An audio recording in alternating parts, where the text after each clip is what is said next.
قبرستان کا بھوت۔ شانی نے حسب معمول گھر سے نکلتے نکلتے دیر کر دی۔ ہمیشہ ہی ایسا ہوتا۔ ماں باپ سمجھا سمجھا کے تنگ آ گئے، مگر ان کے کان پر جوں تک نہ رینگتی۔ وہ گھر سے نکلا تو سورج ڈھلان پر تھا۔ خالہ کا گھر 2 میل سے کیا کم ہوگا، اوپر سے پشاوری چپل بھی تنگ کرنے پر تلی ہوئی تھی۔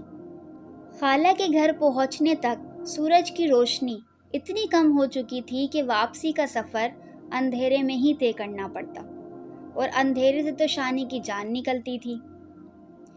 خالہ نے تو لاڈلے بھانجے کو ہاتھوں ہاتھ لیا، بہن بہنوئی اور دوسروں کا حال چال پوچھا، محبت سے گلے لگایا، شربت پلایا، شانی کی امی کا پیغام وصول کیا اور ادھر ادھر کی باتیں کرنے لگی۔ تو سب ٹھیک ٹھاک ہے نا بیٹا، کوئی مسئلہ وسلہ تو نہیں تھا؟ خالہ ایک ہی بات کو کئی بار دہرانے کی عادی تھی۔ خالہ میں نے کہا نا کہ سب ٹھیک ہے۔ شانی نے اس بار کچھ بیزاری سی دکھائی۔ اچھا تو اب پھر کیا پروگرام ہے؟ خالہ نے شاید اس کے لہجے کا اندازہ لگا لیا تھا۔ امجد اور خالو جان نظر نہیں آ رہے؟ شانی نے ادھر ادھر دیکھ کر پوچھا۔ امجد اس کا خالہ زاد بھائی تھا۔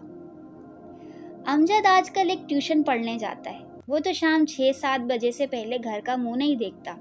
اور تمہارے خالو جان آج دیر سے آنے کا کہہ گئے تھے۔ خالہ سے دونوں کی غیر موجودگی کا سن کر وہ اندر ہی اندر پریشان سا ہو گیا۔ اب کیا ہوگا؟ اب تو مجھے اکیلے ہی گھر جانا پڑے گا، اور راستے میں تو قبرستان بھی پڑتا ہے۔ اندر ہی اندر شانی ڈرنے لگا اور چہرے پہ ہوائیاں سی اڑنے لگی۔ کیا بات ہے، تم اچانک پریشان سے لگنے لگے ہو؟ خیریت تو ہے؟ خالہ نے اس کے چہرے کے بدلتے رنگ سے اس کی حالت بھاپ کر پوچھا۔ کچھ نہیں، بس سوچ رہا تھا کہ کافی دیر ہو گئی ہے۔ شانی نے بڑی مشکل سے اپنے آپ پہ قابو پایا۔ ہاں، میرا خیال ہے کہ اب تمہیں واپس جانا چاہیے۔ دیر ہونے کی صورت میں آپا پریشان ہو جائیں گی۔ آج تمہارے خالو جان بھی گھر پر نہیں، ورنہ وہ تمہیں موٹر سائیکل پر چھوڑ آتے۔ خالہ سر ہلاتے ہوئے بولی۔ دیر تو واقعی ہو گئی ہے۔ اچھا تو پھر میں چلتا ہوں۔ اس نے کچھ ایسے انداز میں کہا جیسے امید ہو کہ خالہ اسے روک لیں گی۔ خالہ کے گھر سے نکلا تو اندھیرا کافی گہرا ہو چکا تھا۔ ایک بار تو اس کا دل کانپ کر رہ گیا۔ اس اندھیرے میں اسے 2 میل کا فاصلہ طے کرنا تھا، اور راستے میں قبرستان بھی پڑتا تھا۔ راستہ کافی ویران اور سنسان سا تھا۔ خالہ کا گھر نئی کالونی میں تھا، اور کالونی بھی اچھی پوری طرح آباد بھی نہیں ہوئی تھی۔ وہ دل کڑا کر چل پڑا۔ شہر سے ذرا ہٹ کر ہونے کی وجہ سے سڑک پر خاصی آمد و رفت نہ تھی۔ اسٹریٹ لیمپ کی نہ کافی روشنی میں وہ تیز تیز قدم اٹھانے لگا۔ 10 منٹ کے بعد قبرستان کی حدود شروع ہو گئی، اور اچانک اس نے ٹھک ٹھک کی آواز سنی۔ ہوا میں یکایک تیزی سی آئی۔ درخت شر شر کی آواز کے ساتھ جھومنے لگے۔ شانی کے قدموں میں آپ ہی آپ تیزی آ گئی، ساتھ ہی ٹھک ٹھک کی آواز بھی آ رہی تھی۔ خوف کے مارے اس کی حالت پتلی ہونے لگی۔ کہیں قبرستان کا بھوت تو پیچھے نہیں لگ گیا؟ اس خیال کا ذہن میں آنا تھا کہ خوف سے اس کے قدم لڑکھڑانے لگے۔ قبرستان کے بھوت کی کہانی ذہن میں چکرانے لگی۔ کئی لوگوں نے اس بات کا دعویٰ کیا تھا کہ انہوں نے قبرستان کا بھوت اپنی آنکھوں سے دیکھا ہے۔ کچھ لوگوں کے قبرستان کے پاس بے ہوش ہونے کی اطلاع بھی ملی تھی۔ اخبار میں ایک بار ایک آدمی کے پاگل ہونے کی خبر چھپی تھی تو اس نے دوستوں کے ساتھ مل کر اخبار والوں کا خوب مذاق اڑایا تھا کہ جب کوئی خبر نہیں ملتی تو بے پر کی اڑانے لگتے ہیں۔ آج اسے خبر کی سچائی پر یقین آ گیا تھا۔ وہ اپنی اس عادت کو کوسنے لگا کہ وقت کی قدر نہ کرتے ہوئے اپنے لیے مشکلات پیدا کرتا رہتا ہے۔ اگر وقت پر گھر سے نکلا ہوتا تو خالہ کے ہاں پہنچنے اور واپسی کا سفر طے کرنے میں دیر نہ ہوتی، اور اب تک گھر میں بیٹھا مزے سے ٹی وی دیکھ رہا ہوتا۔ خیر، میں آئندہ احتیاط کروں گا۔ خود سے وعدہ کرتے ہوئے اس نے اپنی رفتار اور بڑھائی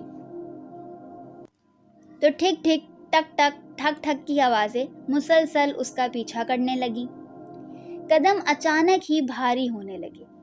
پیروں نے آگے بڑھنے سے گویا انکار کر دیا. چکر پہ چکر آنے لگے. زمین و آسماں گھومنے لگے اور اسے لگا کہ اب گرا کہ تب. ہوا کی شائیں شائیں، جھومتے درختوں کے بھیانک سائے، جیسے درجنوں بھوت ساتھ ساتھ چل رہے ہوں. اور ٹھک ٹھک ٹک ٹک کی مسلسل صدا نے ماحول کو حد درجہ پراسرار اور بھیانک بنا دیا تھا. چکراتے ذہن کے ساتھ وہ پیچھے دیکھنے لگا. اس میں اس کے ارادے کا کوئی عمل دخل نہ تھا. سڑک دور تک سنسان تھی. پیچھے تو کوئی بھی نہیں، تو پھر وہ ٹھک ٹھک کی آواز کیوں پیچھے سے آتی محسوس ہو رہی ہے؟ ذہن میں اٹھتے ہوئے اس سوال نے خوف کے اثر کو وقتی طور پر کم کر دیا. ہائے، یہ کیا وہ ٹھک ٹھک ٹک ٹک کی آواز تو بند ہو گئی؟ یعنی وہ سارا وہم تھا؟